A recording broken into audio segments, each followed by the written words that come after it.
Hello,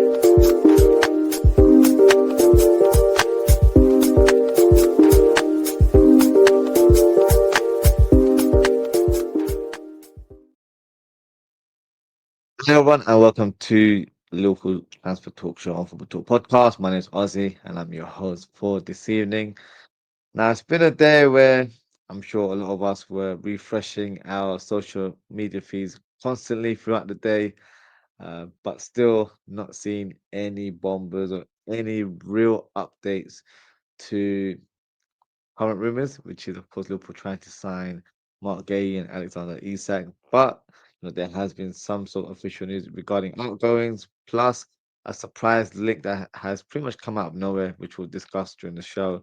So let's start with the first rumour, and that is Alexander Isak. Now, we all know that Newcastle have found their replacement in Voldemard, who I believe has done his medical, so he should be unveiled as a Newcastle player very, very soon. And they're also expected to sign a second striker, whether that is Strand Larsen or Johan Wissa. I think it will be the latter. I think he will be the one that joins in the end. Strand Larsen looks like he'll be at Wolves for at least another season. They have just actually signed another striker from Genk. But from what I've heard, they don't really have too many strikers in the squad. So he's pretty much uh, been recruited to provide competition or cover for Strand Larsen. So I don't expect Newcastle to go for Strand Larsen as he's a similar profile to Voldemard. So they've gone for the German striker, even though he costs a lot more than Strand Larsen. But maybe they believe that he has a higher ceiling than the Norwegian striker. Now, in terms of Isak, no real official update today. I was expecting some sort of official bid, but nothing of that nature has come to our attention. There are rumors circulating that everything has been agreed behind the scenes, and it's just a matter of time that it is revealed to the world. Um, I've also heard today that there was a helicopter that took off from Newcastle's training ground and was headed to Liverpool earlier this evening. And apparently, the flight tracker went off. So it's apparently rumored that a secret operation is in place for Isak to conduct his medical at Liverpool. This is another in the clear exclusive there, so I'm going to take it with a pinch of salt because when he provides these sort of details and information, it sounds a bit too far-fetched. It sounds a bit too scripted for my liking, so I'm not quite so sure that that is the case. And also, why would he be traveling from the Newcastle training ground? That doesn't make sense. Of course, I know he's still a Newcastle player and he still should be in and around the training facilities. But I don't know, that does sit well with me. I think he's been in London as well in terms of, he's left his residence in Newcastle. So I'm not quite so sure I believe that one. Of course, I'd love for it to be true. But I guess we'll soon find out sooner rather than later. But no real update, unfortunately, regarding Isak. I was expecting an official bid by now, by Friday at least. Friday seems to be a day where we make announcements regarding official bids or official signings to that nature. But unfortunately, it is not the case. So, do I feel nervous in regards to the next few days? I'm still going to remain positive, and my stance hasn't changed a bit at all. I do believe Alexander Isak will become a Liverpool player by the end of the window. And I do believe that there is probably something agreed in the background. It's just, for Newcastle trying to find um, further reinforcements. I'll be honest with you guys, this is something that really frustrates me about this window, is that whenever Liverpool target a player, for some reason we give them that leeway or freedom to find the replacement first before we make that move. With Marc Guehi, it seems to be the same thing, which we'll speak quite later in the show. Isak, it's the same situation again, where we're waiting for Newcastle to go down their short list of strikers and pick someone that they can sign. Even Voldemard, I've not heard anything official, but it's not clear cut done yet. I don't know if there's an issue with the medical, but something has delayed that announcement. So whether it's a result from the medical or something in regards to terms not being agreed. I'm not entirely sure. I'm sure we'll get some clarity in the next 24 hours. But it's frustrating that we're the team that, plays by the book, whereas other teams like Arsenal just buy whoever they want, don't really care if the other team need to find a replacement or not. Also signed Eze, I still haven't replaced him. Also, on the verge of signing Hincapié, they Bayer Leverkusen haven't replaced him. So it's just annoying from our part that we're trying to play it by the book and give teams the leeway to find replacements before we can make an official. Won't be for all transfers, but I feel like for the Isak deal, that's what it feels like right now. So I'm hoping everything is agreed behind the scenes and we're not getting too nervous about it. I know some fans may be feeling the nerves or maybe have lost faith completely, saying that deal is not going to happen in this window. I'm still going to remain positive until the 1st of September. After that, I'll voice how I feel from there onwards. So no, I still believe Isak will become a Liverpool player this window. Hopefully, we get an announcement sooner rather than later because time is running out. Monday is the deadline, so hopefully we get some official news very, very soon. Now, in terms of official news, we've pretty much got one earlier on today, and that is regarding Kostas Tsimikas. Now, he is authorized to travel to Roma in order to finalize his medical. Everything has been agreed between Liverpool and Roma in regards to the loan deal. Roma will cover his salary until June, as Tsimikas really wanted this move. So for me, it's a good move for the player. He's joining a very established club in Roma. I think he'll enjoy the lifestyle that Italy will provide for him. So it'll be a different way of living, but also even in terms of the football, will be slightly different to the Premier League. Will be less intense, less physical, and played at a less frantic sort of speed as well. So I think it's a good move for him. It's interesting that it's only a loan deal, so that would mean that he would return to Liverpool next June. With this current deal, there is no obligation to buy or even an option to buy. So it could be where Tsimikas is regarded as a squad player for next season onwards because Andrew Robertson is on his final year of his current contract. So it'll be interesting to see, is this the end of Tsimikas or will Tsimikas return at a later stage? So only time will tell. But for the player, I think this is a great move. It'll be a great challenge for him to test his abilities in Serie A. And yeah, from Football Talk Podcast, we do wish him all the best. And another bit of official news is McConnell. So Ajax have signed the midfielder from Liverpool on a season-long loan. He's just actually signed a long-term contract with Liverpool, and after that, he's been given permission to join on loan to the Dutch side. Similar scenario to Jaros, who's of course at Ajax as well. Both players will be reunited with their coach in Scott Nightingale. Now, in terms of the deal, I think it's a good move for James McConnell. I always felt like he needed a move on loan just to get accustomed to playing real men's football. And I feel like, the championship would have been a good move as well. But maybe the Ajax move just felt a bit more appealing to him in terms of the history and the heritage of the club. But also moving to the Netherlands and playing in the Dutch league, I think it will only enhance his playing ability. It will help him develop his technical ability even further. He'll be playing under a coach that he has known for the last 12 months in John Heitinga. So I think it's a great move. I think it's a great move for his development.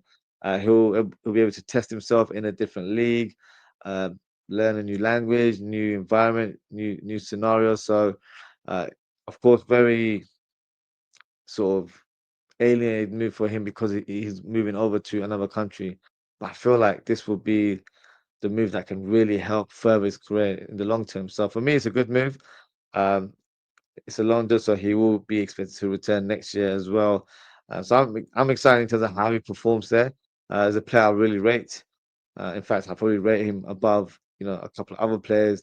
I mean, for the likes of Stefan Bacic, I think McConnell is the better player. I think some fans may disagree, but I've seen enough of McConnell to suggest that he's got something about him. He's got great technical ability, and I feel like he just needs to play, with more experience and get accustomed to men's football because it's more physical, and I feel like that's something he's lacking. Of course, he's only 18, 19 years of age, so once he gets accustomed to the physicality of men's football, I think he'll be in a great position to have a great career going forward. So for me, it's a good move for James McConnell, and I think it's a win-win situation for Liverpool. And he's going to a very established club.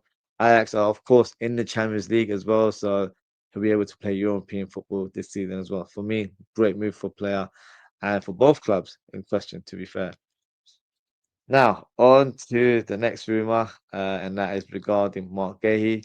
We have got slight developments in terms of Crystal Palace's point of view, but in regards to Liverpool, we're still pretty much stuck in the middle. So, in regards to Palace, they have agreed a fee of around £23 million for Toulouse defender JD Convert, and he is being viewed as a long-term replacement for Marc Guehi. Surely that means that there is a clear pathway for Liverpool to sign Marc Guehi this window. It's a bit 50-50. Glasner appeared to dismiss Guehi's departure, saying that it's not going to be possible to sell him in this window as it's a very difficult task to replace him or find a direct replacement. But this comment was made before the announcement of Convert signing earlier on today.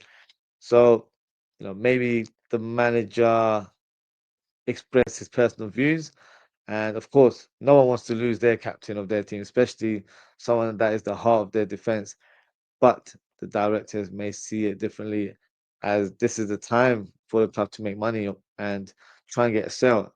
Otherwise, Marc Guehi will leave on a free next summer. So the coach might want him to stay, but from a business point of view, it makes more sense for Crystal Palace to cash in on him and use that money maybe to strengthen this window, or maybe use that funds in the January window. They've already got the centre back comes in Canvot, so he should be someone that pretty much gets accustomed to the first team picture straight away. So the big question is, will Liverpool sign Marc Guehi in this window? I still have faith that we will. I might be sounding very optimistic in regards to the Guehi and Isak deal, but I believe those two are the deals that Liverpool are going to try and do everything in their power to get done in the next 48, 72 hours. So for me, I'm going to remain positive. I feel like this actually could be a position that's possibly more of a priority in comparison to the Isak deal, although for me, the Isak deal has to happen as well. And the reason why I say it's a priority because we have looked very shaky in defense. And of course, having a player of Marc Guehi's experience will only strengthen our squad. And of course, we'll be able to rotate players a little bit more, and we'll be able to challenge for all major honors this season if we have more options in that back line. So for me, Marc Guehi ticks a lot of boxes in terms of his profile, his age, his experience, his leadership qualities, his versatility where he's left or right footed, can play in a back three or can play in a back four, and even play as a centre defensive midfielder if required. So gives us a lot of options. He's a ball playing defender as well. So for me, he is exactly the player that we need in our squad. And I also feel like, having a homegrown player ticks that quota. But I also feel like having a player that's Premier League proven is a boost for us going forward. So I'm really hoping we get this deal done now. I don't want it to be where Liverpool think maybe we get him for a top price in January, or we get him on a free next summer. I think we need him now. Not to sound a bit overboard, but I think we desperately need him now. So hopefully, we can add Marc Guehi to our current back line. We do have options currently, so we do have the likes of Joe Gomez. We also have Leone, our new Italian centre back signing as well. But he's 18 years of age. I don't want us to, rush his development um, earlier than planned. I'd like him to play the cup games, get accustomed to the way we play, but also get used to the physicality of the English game. And once we feel like he's ready, then we can embed him slowly into the starting lineups. But there is no rush, there is no urgency to get him in the back four. So for me, it would make sense for him to train hard, learn from the best in terms of Virgil van Dijk and Kanate, and use those two guys as their mentors, especially Van Dijk, who's someone that he looks up to. Leone's said in the past that he idolized Van Dijk, and he pretty much mirrors his game to his own. So for me, if you've got your favorite player in your club, in your surroundings, then you have to be a sponge and try and learn off as much as you can. So for me, with Leone, if he's got the likes of Van Dijk, Konate, and hopefully Marc Guehi and Joe Gomez to help him in terms of his development, it only helps Liverpool's long-term future as well. So I really hope we do get Marc Guehi. Um, One of the conditions was that they wanted to play him in uh, the Europe Conference League tie that took place on Thursday night. That's completed. They have progressed into the next round. So for me, we've lived up to our end of the bargain, and hopefully Liverpool can make that bid. I've heard that Liverpool are willing to spend 35 plus 5 in add-ons, so it equals to a 40 million pound deal. So for me, that should be a win-win for every party involved. So hopefully we get some official news in the coming days. Hopefully tomorrow, because we've only got the weekend left. If he plays for Palace on the weekend, it might be the case where he doesn't come in this window, which would be a huge blow, if you ask me. But let's wait and see. Another player that has been linked to the club, and it came at a slight surprise, is Morgan Rogers. And I say quite of a surprise because we were linked to him a couple of days ago, but I just thought it was paper talk. But all of a sudden, we've heard that Liverpool are planning to approach Aston Villa for Morgan Rogers' signature should the dominoes fall into place with Harvey Elliott's departure. And this is another exclusive from Indie Kyla, so I don't know if there's any truth to it. In terms of the player, I rate him. I think he's a very, very talented player. But this sounds too good to be true.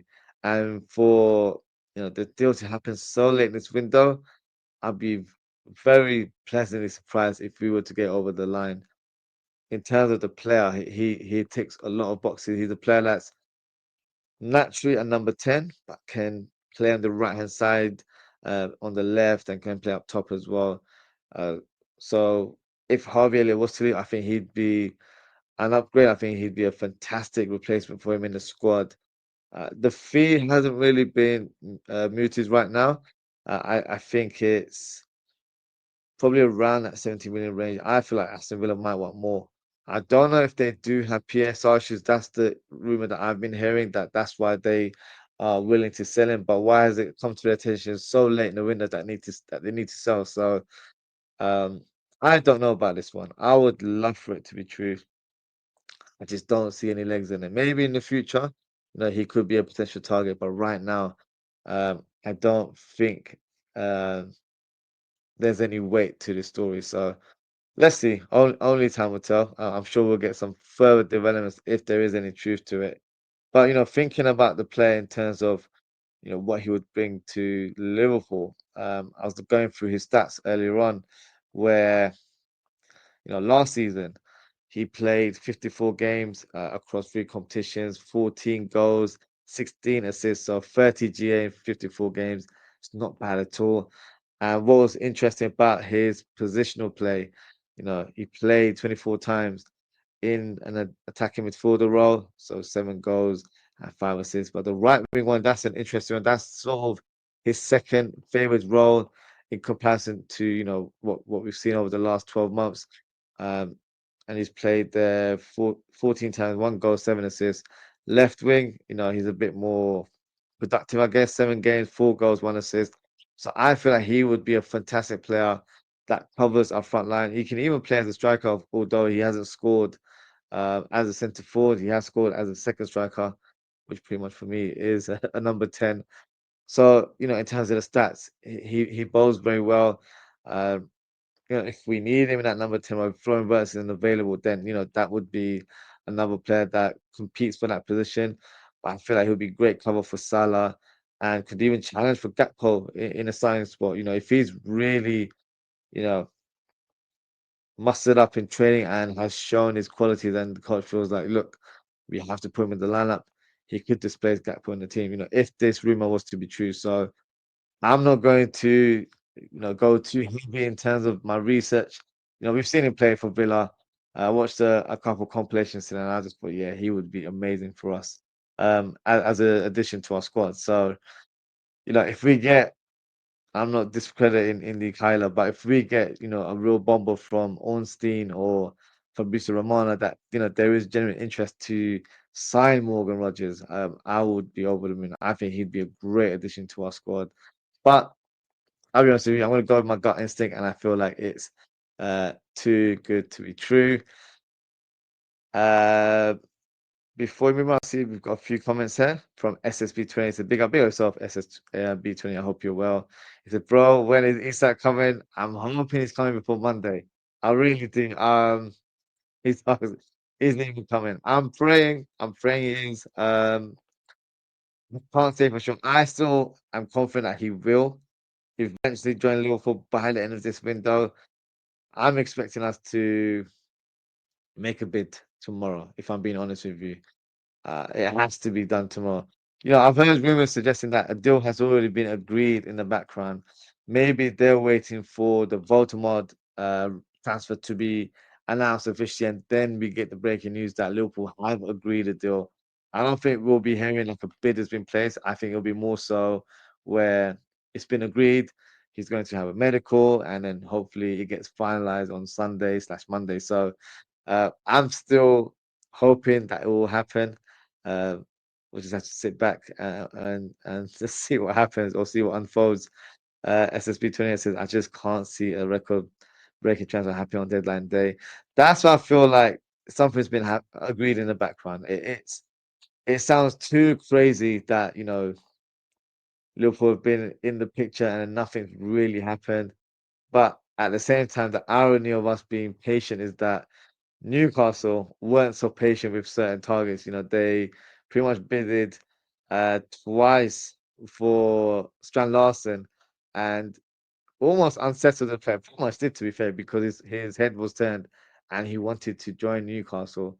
But in the end, they weren't able to meet the valuation and then decided to go for another target. So, you know, apparently Liverpool have been unethical to their approach for Isak, but they've done the same thing with Strand Larsen, and they've also done it with Johan Wissa throughout the whole summer. So, there is a different level of hypocrisy when it comes to these approach made from certain clubs.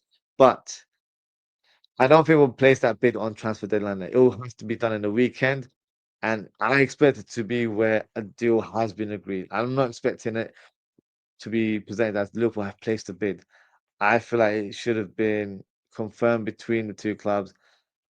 This is the offer. It's been accepted. Terms, I think, would have been discussed privately a long time ago. So I'm expecting official news in the next 24/48 hours. If not, I would be very concerned on transfer deadline day. But let's see what happens. Uh, just got a comment here from Oz and Kabak says, yo, my guy, Oz the FTP. Big up yourself, Oz and Kabak. I hope you're doing well. SSB28 says, dealing with these smaller clubs is a pain in the butt. It has been, I don't know why it's Liverpool. Like, when we make a push for these players, they're like, oh, hang on, like, let us find our replacement. Like, I don't know why we're being so nice. Like, if we want the player, just make that bid and make it happen.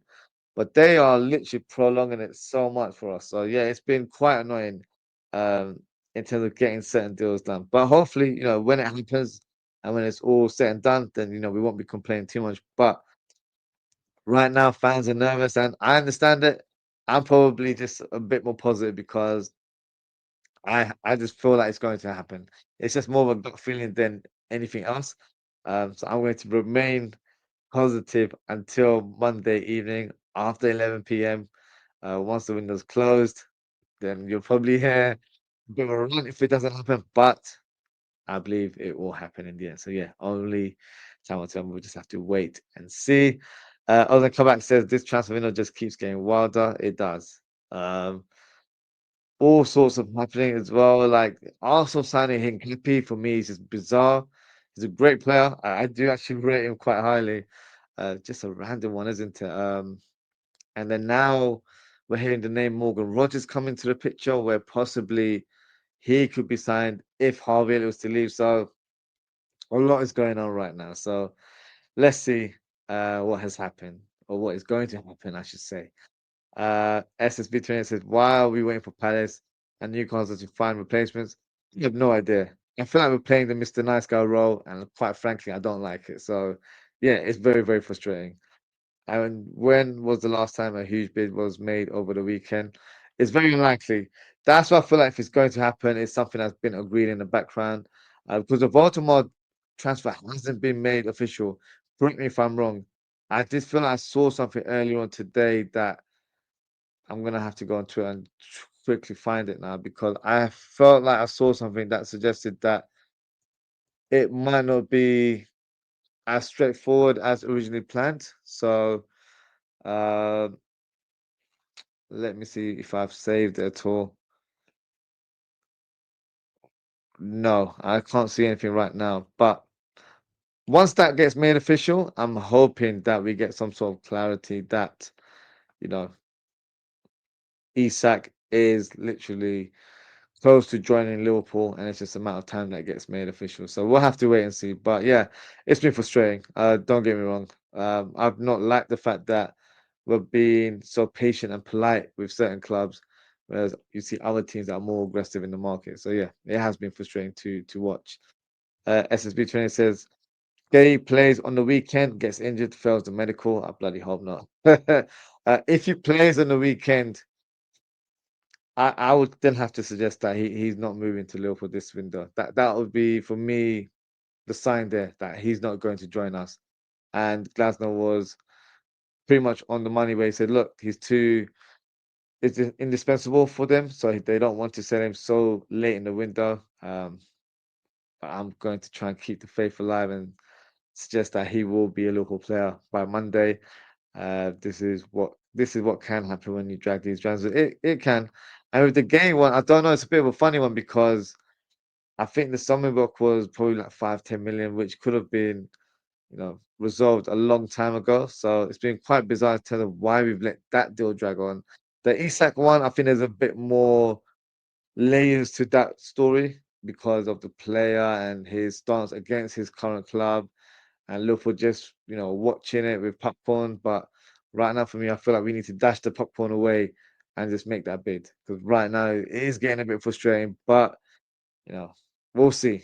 Once this all sort of clears up, we'll get clarity in terms of how our squad will look like, and then we'll also get the bigger picture in terms of how the other teams will end in terms of their final squads. Because Arsenal probably have about 10, 11 defenders, so I'm going to have to assess in terms of their options, and you know, they've got more strength and depth in the defense area than we have. So that would be the comparison between the two sides.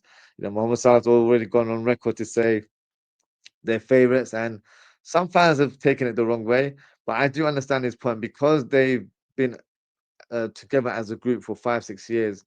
There's a bit more familiarity into how they play. Liverpool, of course, we've won the league. Don't get me wrong, we are current champions, but we have changed a lot. Surprisingly, we've brought in a lot of players. A lot of players have gone as well. So we will have that sort of period, especially early in this season, where we need to wait and we need to let the players settle before they evolve together and really hit the ground running. So as long as we can, win games in these early phases, for me, that is the key thing. And then the football will come into fruition where we start playing, the type of football that Arsenal wants us to play. So we have to be patient this season, I think. A lot of players will be hit and miss, in my opinion. But now it just comes down to players getting used to each other, people getting used to each other's game, learning and building relationships on the pitch. So hopefully, it can happen very soon for us. SSB28 says, ironic, we are playing Arsenal this weekend because under Arteta, they have been known to drag transfers. Yeah, but they've been quite astute this window, especially with the last two deals, with, of course, one being concluded in Clappy, but the Eze one, they pretty much hijacked that deal and got that done very, very quickly. So, yeah, there is a bit of irony in terms of who we're facing this weekend. And Ozzy Kawhi says Ozzy has believed that Isak deal was happening since day one. I have, so I'm going to remain uh, positive. I'm going to stick with my belief and my stance that Isak will be a Liverpool player by the end of this window. And before we close the show, there was some breaking news. It wasn't a transfer related news. It wasn't a bomber or anything to that nature. But we got an announcement that Andrew Robertson has been made vice captain at Liverpool Football Club. So my thoughts on his selection, of course, he's been selected on merit based on his experience and his leadership qualities and what he's brought to the team over the years. But for me, it's slightly strange, isn't it, that we've gone for a player who I don't think will be a first team player. I don't think he'll be in the lineup week in, week out. I think Kirkes will be ahead of him in that picking order.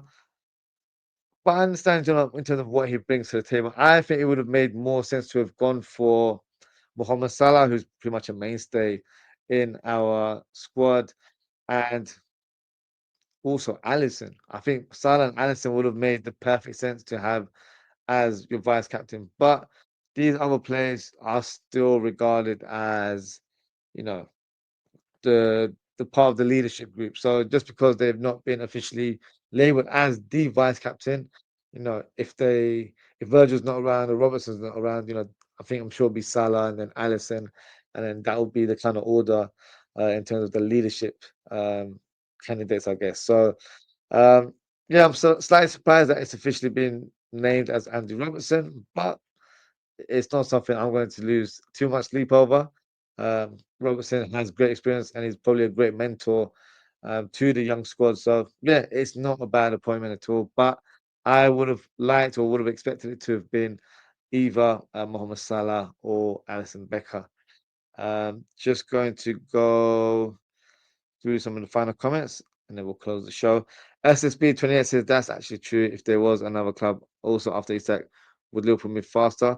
Potentially. I think because it's a one-man race right now, no other teams are challenging us. Maybe we don't feel that urgency to get that deal done. But at the same time, I think we're just trying to play the patient game, the as I mentioned, we're trying to be the Mr. Nice person in this situation because we don't want to ruin relations with Newcastle. Of course, we've been linked with other Newcastle players in the past, so if we were to burn bridges with them, that would reduce our chances of doing any business in the future. So I think that's why they're trying to be a bit more patient. They're trying to play by the book, and that's why we've not been aggressive by making multiple bids. Newcastle, on the other hand, they've done that with Wolves in regards to Strand Larson, and that hasn't worked out for them. So they may have, affected their working relationship for the short term. But I think Liverpool are trying to do it the right way. Hopefully, it doesn't come, costly for us because I don't want to be where we're so nice that you end up finishing last. So for me, it needs to be where we get the deal done as soon as possible. Isak comes through the door, and then we can just concentrate on football straight after that. So yeah, let's see what happens with the latest transfer dealings. Ozan Kamal says, I thought Salah was already appointed. No, so it was announced literally an hour ago. I think the quotes came from Arnold Slott's press conference today, but it wasn't revealed in the data. I think there was other comments that came from the press conference that was probably private to some of the media journalists. So I think it's just come out in the last hour that he's been made vice captain. So no, it wasn't Salah from what I know, but he might be in that sort of picking order where it might be his third choice, and then you've got Allison as fourth. So it could be with that is the case. SSB 28 says because Eze was dragged until Tottenham came in. Yeah, the Eze one was a bit strange because I think Arsenal wanted to get Rodrigo. I think that was the player that they had in mind. And I've actually heard that with the Eze deal, he was very close to joining Tottenham, but he actually contacted Arteta and said, "Look, I'm on the verge of joining Tottenham. Is there any possibility of me joining Arsenal? Because you guys know I'm a supporter. I've come through the youth ranks here, and this is my club. So if there's any chance, let me know. Otherwise, I'm going to have to play for the rival, which is Tottenham. And after one meeting, I think between Arteta and the the transfer board, they pretty much made the bids right away. So that was from Eze that the move was material. I don't think he was their priority signing. I think they might have gone for Rodrigo, but Rodrigo's situation is a bit blurred right now. I'm not sure what's going to happen with him. So that's why it only feels like it was dragged by Arsenal, but in fact, I don't think they prioritized him as a first choice signing. But in the end, it's worked out well, I think, because Eze gets his dream move back to his home club. And I think Arsenal have actually signed a very talented player that could unlock the doors for the likes of Gyökeres and other attackers in their team. So, yeah, it's a good signing, if I'm being honest. Other Kovac says, who starts at right back for you, Ozzy? I'm going to do a match preview of Liverpool versus Arsenal tomorrow. Time to be confirmed, so look out for that. In terms of your question, I might stick with Szoboszlai. I'm going to see, because I haven't watched the press conference. I'm going to do that after the show and then, gather my notes and then speak about it in more detail tomorrow. But I would probably stick with Szoboszlai just because he had a fantastic performance there against Newcastle and, you know, try and keep the team as close to what it was the other day and take it from there. Because I feel like with Bradley and Gomez, it's too soon to put them in the starting lineup. There would be good options off the bench, but right now, I don't think it'd be worth starting them, especially we've got the international break coming up soon. So maybe use that time to rest those players, let them continue their rehabilitation or their return to full fitness. And then once the international break is finished, we'll have Frimpong back by then, hopefully as well. So we'll have a bit more of a healthier squad after the international break. So for me, I would go with the Boz Live with this one. Um, and it'll probably be a battle between him and Eze on that part of the pitch. So let's see, what the team is selected this weekend. But I'll be doing a match preview tomorrow, so do look out for that. And that is it for today, guys. Thank you so much for tuning in. Thank you to Ozen Kabak and thank you to uh, SSB28. I appreciate your engagement as always, guys. If you haven't already, please don't forget to like, comment, share, and subscribe to the channel. As I just mentioned, I will be doing a match preview tomorrow. Time to be confirmed. So, best thing to do is hit that notification bell so you know exactly what time I will be going live. And on Sunday, we will be doing a live watch along of Liverpool versus Arsenal, plus a match reaction show later that evening. So if you'd like to call in and have your say, a link will be available in the live chat. So feel free to hit that link and come on the show and have your say. So that is it for today, guys. Thank you so much for tuning in.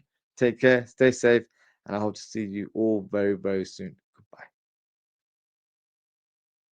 Goodbye.